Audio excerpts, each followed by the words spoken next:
Hey guys, so I'm back.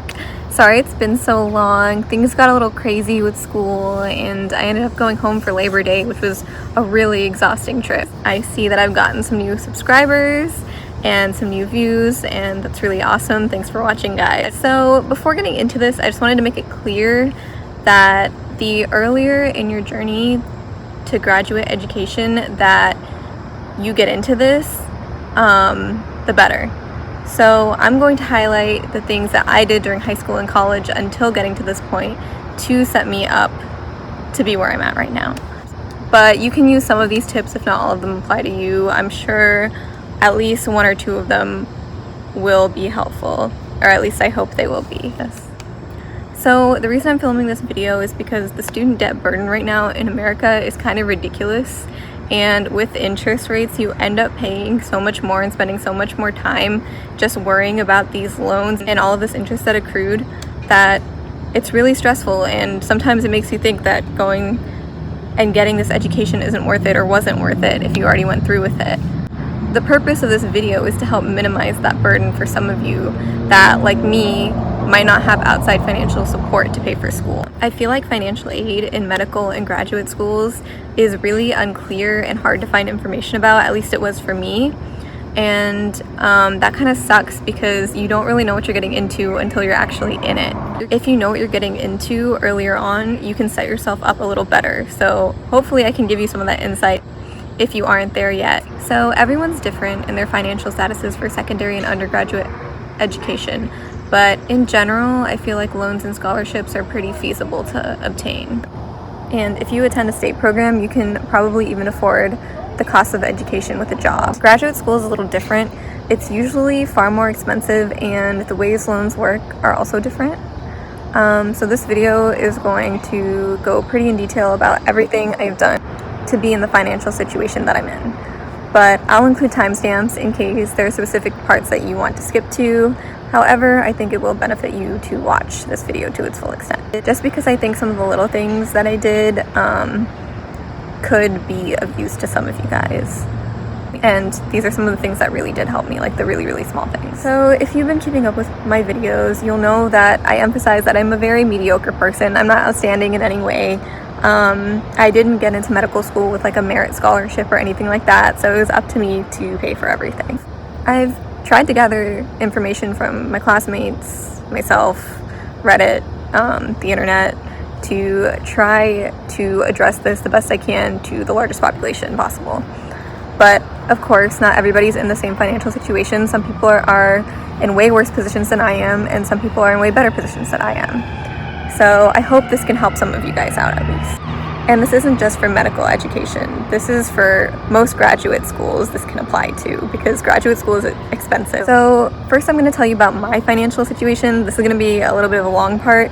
Again, you can skip it, but I honestly think it would be helpful for you to hear just to get some ideas of what you could be doing if you're not doing them already. So I was fortunate enough to come from a family that provided a lot for me while I was in high school, which I really think set me up for financial success throughout my life. For example, I was able to work in high school for my junior and senior years, and this wasn't because my family needed me to support the household. This was for myself, for me to pay for my car, for my gas, to eat food out with my friends, that kind of stuff. And a lot of it ended up going into savings, which helped me while going into college. Again, not everyone has this background, and I'm going to keep emphasizing this because I think it should be clear. So this may not be applicable to everyone. Not everyone is able to put things into their savings because they have other things to worry about, other necessities, other needs. I have friends who didn't have the luxury of starting to save back then because they were helping to provide for their household. If there are any young ones watching this that are in like high school, get a job. That is like some of the best advice that I could give for you if you're in high school.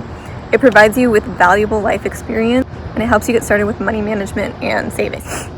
Another thing in high school that set me up for financial success was doing well on my SATs, and the only reason I did well was because I studied for them. I'm gonna be honest. Again, not everyone has access to study resources like I did, and some people don't even know how important the SATs are, and how much they can help you out in the future. but these standardized tests are really, really, really helpful when you get to college. Because of my scores, I got full cost of attendance scholarships to multiple out-of-state colleges and all of the in-state colleges, including private schools. In case some of you don't know what cost of attendance scholarships are, they basically budget for everything you need, including housing, meals, transportation, tuition, books, etc.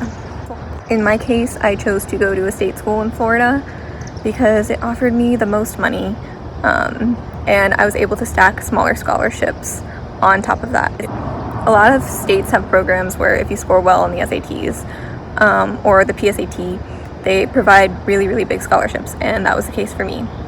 Florida provides really, really good ones, so if you're in Florida, please do well on your SATs or PSATs. I'm going to get into the numbers here in case some of you guys are curious.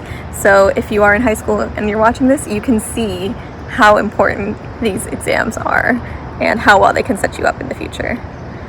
So Florida gave me $22,000 a year after taxes for everything that I need. And Florida tuition is only $7,000 per year. So this meant that I was putting $15,000 into my bank account, and this went into housing and food and all that kind of stuff.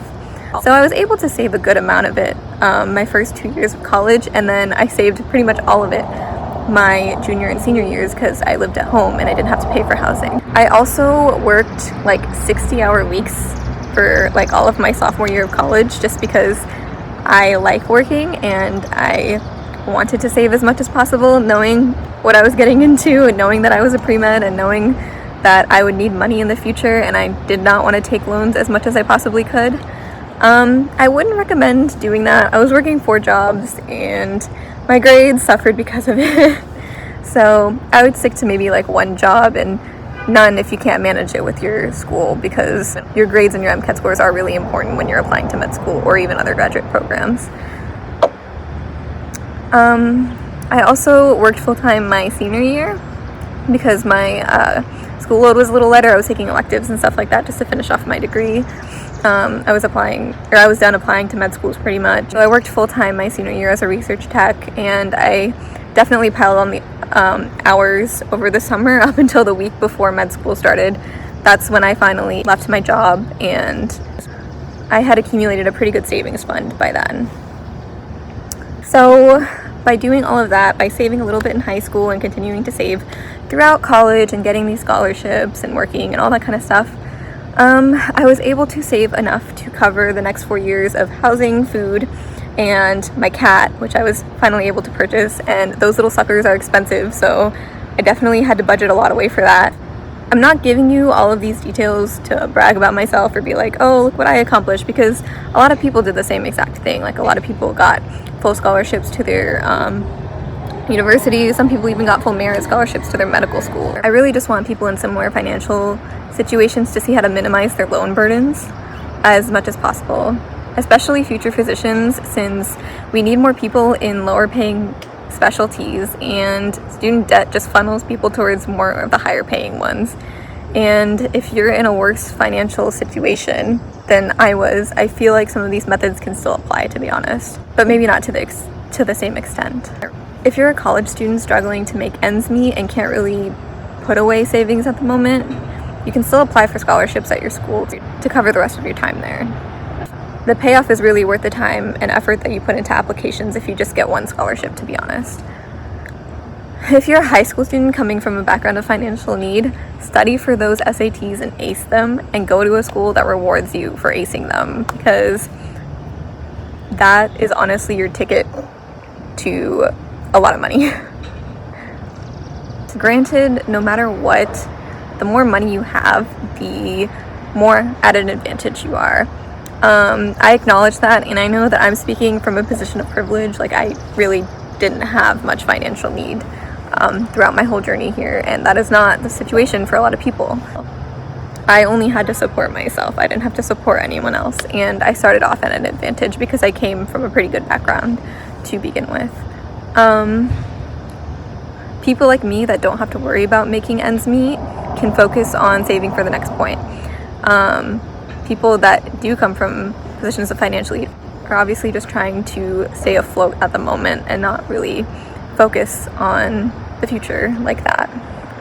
No matter what, even if you can't do the things that I did, or you can't save up like that, you will find a way to pay off your loans. Like, it'll be fine in the end. It's just I'm trying to make things a little bit easier for those who are in a position to save like that. And there are other ways to save money even while you're in med school. You can cut your living costs a lot by employing like a couple of methods, and I can make a video on that if you guys really want. Just comment down below. Let me know what you guys want, because I really don't know what kind of content to post on here. I'm just going on a whim of things that I wish I heard back in the day. Okay, so now that I'm done talking about myself, I just want to go into the important stuff that this all led up to, and that's how graduate loans work. So we're kind of going to go into loan basics, because honestly, I didn't know a lot of this until I encountered it. So there are two main types of federal loans: subsidized and unsubsidized. Subsidized are usually offered during undergraduate education, and these don't start accruing interest until after you end your undergraduate program or you leave it. They offer pretty low interest rates, which is why they're the ideal type of loan to get if you need one during undergraduate education. These loans aren't usually offered for graduate school though. For graduate school, the main federal loan that's offered is the unsubsidized loan, and this is usually the recommended loan to get because, again, it has the lowest interest rate. Especially this year, the loan rates are very, very low for federal loans, which I am happy about. These are the best loans that you can get in graduate school since they have the lowest interest rate, but these loans usually only cover the cost of tuition. So it's up to you to cover the cost of living and transportation and kids if you have them, or pets or whatever, on your own. And usually you can get other loans to cover these. These loans are usually either graduate plus loans or other private loans. And these loans have really, really high interest rates. All of these loans, unsubsidized, graduate plus, and other private loans, start accruing interest the second you take them out, unlike in undergrad when you can take out these subsidized loans, which don't start accruing interest. And again, the concept of unsubsidized in graduate school and subsidized in undergraduate school, these are what usually apply to people, but it's not always the case. There are certain restrictions on people who are offered these.